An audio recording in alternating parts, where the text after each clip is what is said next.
Hello, ഇന്നൊരു ചക്കയപ്പം ഉണ്ടാക്കിയാലോ? അപ്പോൾ നമ്മൾ തേങ്ങ ചിരകി എടുക്കുകയാണ്. എനിക്ക് തേങ്ങ ചിരകാൻ വലിയ ഇഷ്ടമല്ലാത്ത പണിയാണ്. പിന്നെ ശർക്കരയുണ്ട്, ശർക്കര ചീകി വെച്ചിട്ടുണ്ട്. ചക്ക വെട്ടുവാണ്. ഇത് വരിക്കച്ചക്കയാണ്, നമ്മൾ വീട്ടിലുണ്ടായ ചക്ക തന്നെയാണ്. ഇത് നമ്മൾ മിക്സിയിലിട്ട് നന്നായിട്ട് അരച്ചെടുക്കുക. നന്നായിട്ട് അരച്ചിട്ട് ഈ ഒരു പരുവമാകുമ്പോൾ നമുക്കൊരു പാത്രത്തിലോട്ട് മാറ്റാം. അത് കഴിഞ്ഞിട്ട് ഇതിലോട്ട് നേരത്തെ ചെയ്ത് വെച്ചേക്കുന്ന ശർക്കര, തേങ്ങ ഇതെല്ലാം കൂടി ഇട്ട് നന്നായിട്ട് മിക്സ് ചെയ്യാം. പിന്നെ ഏലക്ക പൊടിച്ചിട്ട് ഇടുവാണെങ്കിൽ കുറച്ചുകൂടി ടേസ്റ്റ് ഉണ്ടായിരിക്കും. ഈ ശർക്കര ഓൾറെഡി ചുക്കുണ്ട്, അപ്പോൾ നിങ്ങൾക്ക് ചുക്കുണ്ടെങ്കിൽ ഇട്ടാൽ നല്ലതായിരിക്കും, കുറച്ചുകൂടി ടേസ്റ്റാണ്. പിന്നെ നമ്മൾ പുട്ടുപൊടി അല്ലെങ്കിൽ വറുത്ത അരിപ്പൊടി ഉണ്ടല്ലോ, അതിൽ കുറച്ച് വെള്ളം ഒഴിച്ചിങ്ങനെ മയപ്പെടുത്തിയിട്ട് ഇടുന്നതാണെങ്കിൽ കുറച്ചുകൂടി ടേസ്റ്റ് ഉണ്ടായിരിക്കും. നമ്മൾ ചക്കയപ്പം പലയിടത്തും പല രീതിയിലായിരിക്കും ഉണ്ടാക്കുന്നത്. ഇതിപ്പോൾ ഇവിടെ ഇങ്ങനെയാണ് ഉണ്ടാക്കുന്നത്.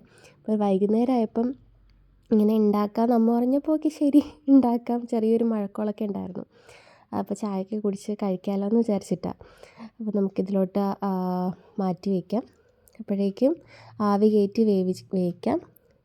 ഇനി ഇത് കുറച്ച് നേരം കഴിഞ്ഞിട്ട് കാണാം. അപ്പോൾ നമ്മളെ ചക്കയപ്പം ആയിട്ടുണ്ട്, നല്ല മണമൊക്കെ വരുന്നുണ്ട്. ഇത് കുറച്ച് ചൂടാറിയിട്ട് കഴിക്കുന്നതായിരിക്കും കുറച്ചുകൂടി ടേസ്റ്റ്.